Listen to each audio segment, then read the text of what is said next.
Étape 3 de TFS, utilisation du contrôleur de code source.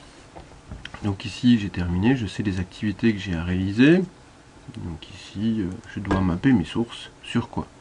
Et bien pour savoir sur quoi, il suffit donc d'aller voir le contrôleur de code source.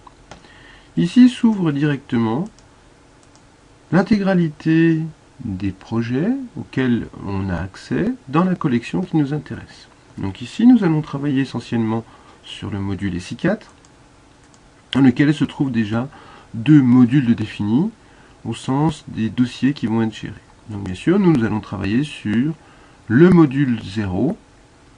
Et donc, dans ces modules, vous trouvez deux éléments. Un élément élève branche qui contient en fait le code qui est distribué à chaque étudiant.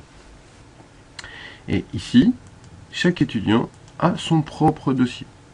Donc ici, étant donné que je suis connecté en tant que Géraldine, je ne vois que le dossier de Géraldine. Idem, si je voulais regarder dans le module 1. Maintenant, que faire de ce code source? Eh bien, ce code source, il faut donc le récupérer en local pour pouvoir développer dessus. D'où cette notion d'espace de travail. Donc ici, sur cette configuration, nous avons déjà deux espaces de travail de créer. On pourrait très bien en créer un troisième.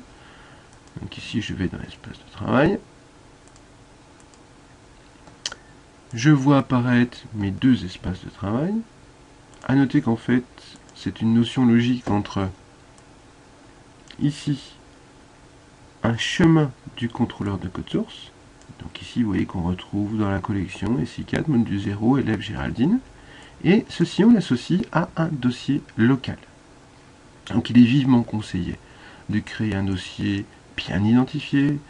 Et cet espace de travail n'est ni plus ni moins qu'un nom logique qui nous permet de travailler. Ça veut dire qu'on pourrait très bien avoir un même espace de travail sur deux machines distinctes, mais avec des dossiers locaux différents. Donc ici, pour le coup, je laisse mon dossier de travail correctement sélectionné et je le choisis pour pouvoir travailler dessus. Donc si je vais sur Géraldine, je vois que on passe ici de, par exemple, non mappé, puisque je n'ai pas récupéré le code source, à mappé, puisque j'ai récupéré le code source. Donc ici, je vais récupérer les codes sources entiers de tout le module.